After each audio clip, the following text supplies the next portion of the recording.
الحمد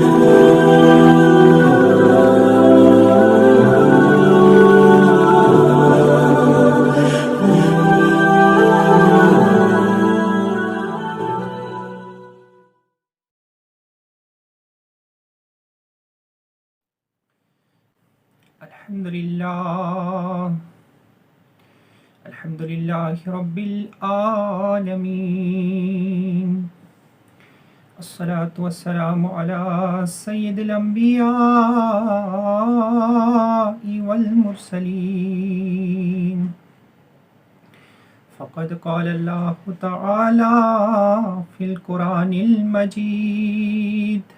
والفرقان الحميد: أعوذ بالله من الشيطان الرجيم، بسم الله الرحمن الرحيم. وَلَقَدْ صَرَّفْنَا فِي هَذَا الْقُرْآنِ لِلنَّاسِ مِنْ كُلِّ مَثَلٍ وَكَانَ الْإِنسَانُ أَكْثَرَ شَيْءٍ جَدَلًا. وَمَا مَنَعَ النَّاسَ أَنْ يُؤْمِنُوا إِذْ جَاءَهُمُ الْهُدَى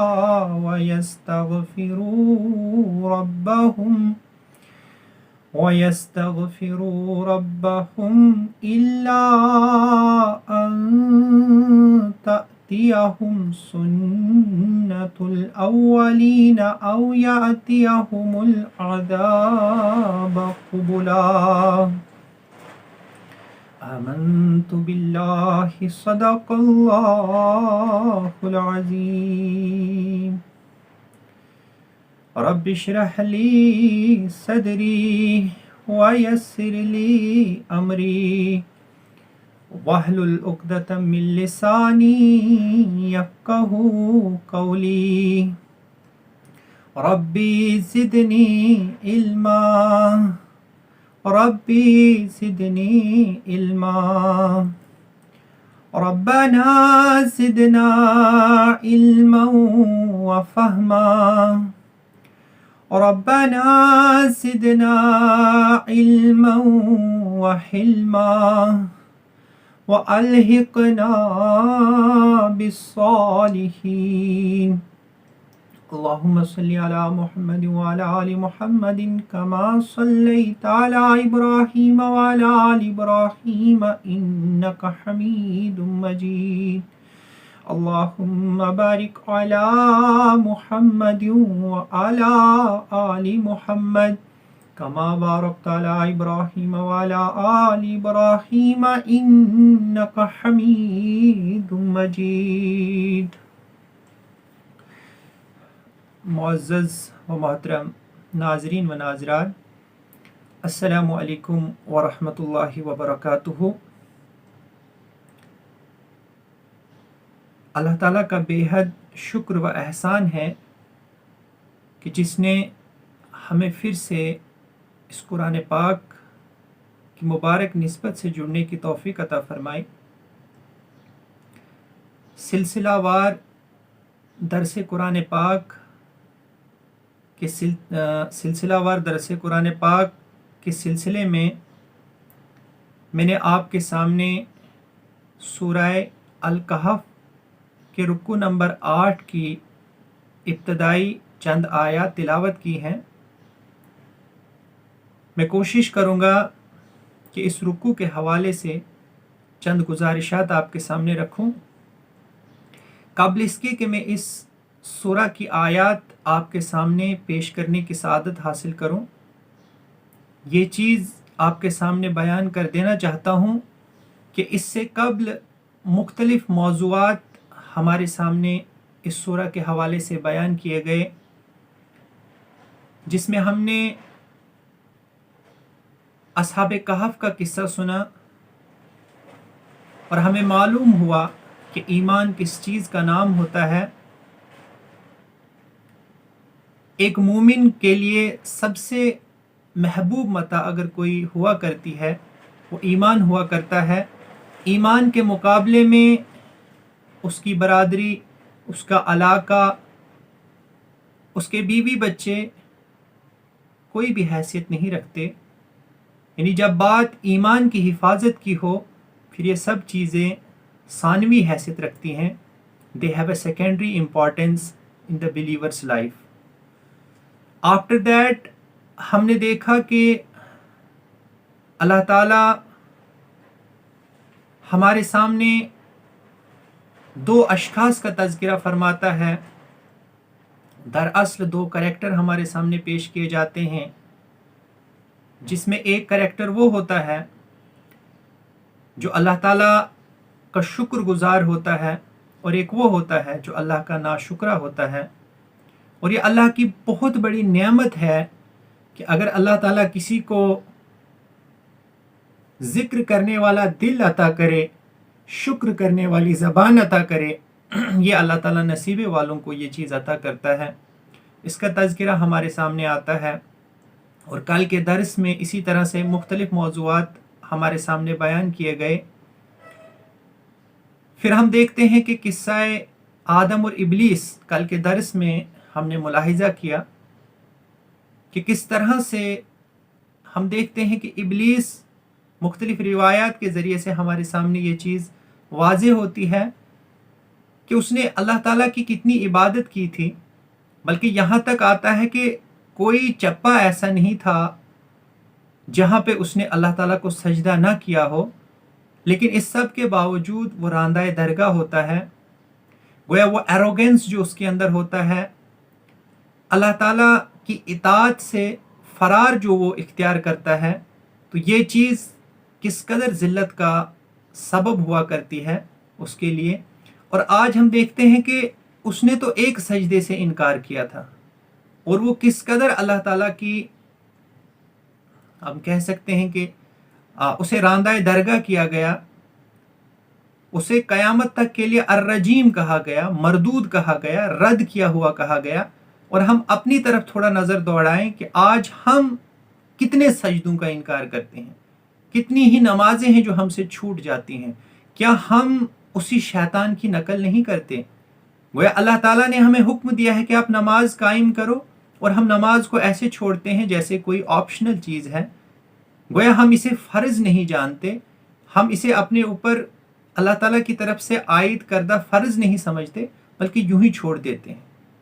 تو ہمیں یہ دیکھنا چاہیے کہ کہیں ہم اسی شیطان کی پیروی تو نہیں کر رہے. بہرحال یہ چند گزارشات تھی ارتباط کے تعلق سے، تاکہ وہ مضامین بھی ہمارے ذہن میں رہیں. آج کا جو رکوع میں آپ کے سامنے پیش کرنے جا رہا ہوں، اس میں انسان کی کچھ کمزوریاں بیان کی گئی ہیں. اس میں انسان کا جھگڑالو ہونا، انسان کا ہر معاملے میں وہ جو انسان کا رویہ ہوا کرتا ہے، جھگڑالو قسم کا رویہ، وہ ہمارے سامنے بیان کیا گیا ہے. اسی طرح سے اس انسان کے سامنے کچھ اور حقیقتیں بھی منکشف کی گئی ہیں. اس رکوع کے اندر یہ چیز بھی ہمارے سامنے واضح کی گئی ہے کہ جو انبیاء اور رسول کا سلسلہ اللہ تعالیٰ نے شروع کیا، یہ یوں ہی شروع نہیں کیا گیا، بلکہ جو بھی نبی اس دنیا کے اندر تشریف لائے، ان کا کام یہ تھا کہ وہ اللہ کے بندوں کو بشارت سنایا کرتے تھے. وہ اللہ کے بندوں کو یہ بتایا کرتے تھے کہ اگر آپ اللہ تعالیٰ کے احکام کی فرما برداری کریں گے تو کس طرح سے اللہ تعالیٰ آپ کو اجر سے نوازے گا. اور تنبیہات بھی ان کا ایک اہم کام ہوا کرتا تھا انبیاء کا. گویا جہاں وہ مبشرین تھے وہیں پہ وہ منذرین بھی تھے. اور پھر ساتھ میں اس رکوع کے اندر یہ چیز بھی واضح کی گئی ہے کہ بدترین قسم کے لوگ کون ہوا کرتے ہیں، بدترین ظالم جو ہے وہ کون ہوا کرتا ہے، وہ بھی ہمارے سامنے بیان کیا گیا ہے. اور پھر جو مجرم لوگ ہوتے ہیں ان کا انجام بھی ہمارے سامنے بیان کیا گیا ہے. تو آئیے اس رکوع کا ہم باضابطہ مطالعہ شروع کرتے ہیں. اور میں بار بار یہ چیز آپ کے سامنے اس کو پھر سے میں دہرا رہا ہوں کہ جب بھی ہم قرآن پاک کا مطالعہ کریں ہمیں ایسا احساس ہونا چاہیے کہ گویا یہ قرآن پاک کے احکامات ہمارے اوپر نازل ہو رہے ہیں، گویا ہمیں ان پہ عمل پیرا ہونا ہے۔ جب اس جذبے کے ساتھ ہم قرآن کا مطالعہ کریں گے تو یقین جانیے کہ قرآن پاک دنیا میں بھی ہماری فلاح و بہبود کا باعث ہوگا اور انشاءاللہ آخرت میں بھی کامیابی ہمارا مقدر ہوگی۔ تو آئیے شروع کرتے ہیں۔ اللہ تعالیٰ کا ارشاد مبارک ہے، وَلَقَدْ صَرَّفْنَا فِي هَذَا الْقُرْآنِ لِلنَّاسِ، وَلَقَدْ اور بالتحقیق صَرَّفْنَا ہم نے بیان کیا ہے، فی هَذَا الْقُرْآنِ اس قرآن کے اندر، لِلنَّاسِ لوگوں کے لیے، من کل مثل مطلب مختلف قسم کی مثالیں ہیں۔ من کل مثل کا مطلب ہو گیا ہر قسم کی مثالوں میں سے ہم نے اس قرآن پاک کے اندر لوگوں کے سامنے بیان کیا ہے۔ گویا مختلف قسم کی مثالیں ہیں جو اس قرآن پاک کے اندر اس انسان کے لیے بیان کی گئی ہیں۔ اب یہاں پہ اللہ تعالیٰ پوری انسانیت کو خطاب فرما رہا ہے، یہاں پہ کسی خاص گروہ کو خطاب نہیں کیا گیا، یہاں پہ مومنین کو خطاب نہیں کیا گیا، حالانکہ ہم قرآن پاک کا انداز دیکھتے ہیں کہ یہ قرآن پاک مومنین سے بھی خصوصی خطاب فرماتا ہے، لیکن یہاں پہ خطاب جو ہے وہ عام ہے، تمام انسانوں کو یہ چیز باور کرائی جا رہی ہے کہ ہم اس قرآن کے ذریعے سے بنی نوع انسان کو مختلف قسم کی مثالیں بیان کرتے ہیں، لیکن اس انسان کا رویہ کیا ہوا کرتا ہے؟ وَكَانَ الْإِنسَانُ أَكْثَرَ شَيْءٍ جَدَلًا، لیکن یہ انسان جو ہوتا ہے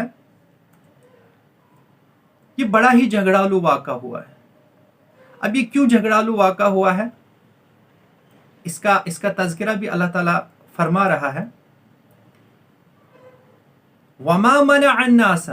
اللہ تعالیٰ فرماتا ہے کہ اس انسان کو کس چیز نے منع کیا، أَن يُؤْمِنُوا کہ یہ ایمان لائے، إِذْ جَاءَهُمُ الْهُدَى جب اس کے پاس ہدایت آ جائے، وَيَسْتَغْفِرُوا رَبَّهُمْ اور اپنے اللہ تعالیٰ سے بخشش چاہے۔ گویا اس انسان کو ایک اہم چیز کی طرف اس کی توجہ کو مبذول کیا گیا ہے۔ انسان کو یہ بتایا گیا ہے کہ اے انسان، تجھے کون سی چیز روکتی ہے کہ تو ہدایت کو قبول نہیں کرتا ہے، تو ایمان نہیں لاتا ہے؟ جب ہدایت تیرے پاس آ جاتی ہے، وما منع الناس، اے انسان کون سی چیز تجھے مانے ہوتی ہے، ان یؤمنو کہ تو ایمان لے آئے، اذ جاءہم الہدی جب کہ ہدایت تیرے پاس آ جاتی ہے، وَيَسْتَغْفِرُوا رَبَّهُمْ اور کون سی چیز ہے جو تجھے مانے ہوتی ہے کہ تو اللہ تعالیٰ سے بخشش چاہے۔ اب یہاں پہ انسان کو یہ تلقین کی گئی ہے کہ جب بھی اس انسان کو سیدھا راستہ مل جائے پھر اسے بلا چون و چرا جو ہے اس راستے کا انتخاب کرنا چاہیے اور اس میں کسی قسم کی انسان کو تاخیر نہیں کرنی چاہیے۔ پھر جب اس راستے کا انسان انتخاب کر لیتا ہے، جب اس راستے کو انسان چوز کر لیتا ہے، پھر اس راستے میں چلتے چلتے انسان سے بہت سارے آپ کہہ سکتے ہیں کہ بھول چوک ہوتی ہے، انسان سے مختلف قسم کی خطائیں سرزد ہو سکتی ہیں، تو پھر اس انسان کو یہ تلقین بھی کی گئی ہے کہ جب تو ہدایت، پہلے تو ہدایت کو قبول ہی نہیں کرتا، اب جب تو نے ہدایت کو قبول کر لیا ہے تو اس ہدایت کو قبول کرنے کے بعد یہ شیطان جو ہے یہ تجھے چین سے بیٹھنے نہیں دے گا، یہ مختلف قسم کی رکاوٹیں کھڑی کرے گا، یہ تجھے مختلف قسم کے گناہوں کے اندر مبتلا کرنے کی کوشش کرے گا۔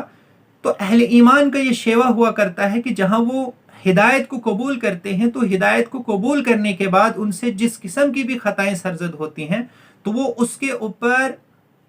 مصر نہیں ہوتے، یعنی وہ اس کے اوپر جو ہے بالکل انسسٹ نہیں کرتے ان چیزوں کو،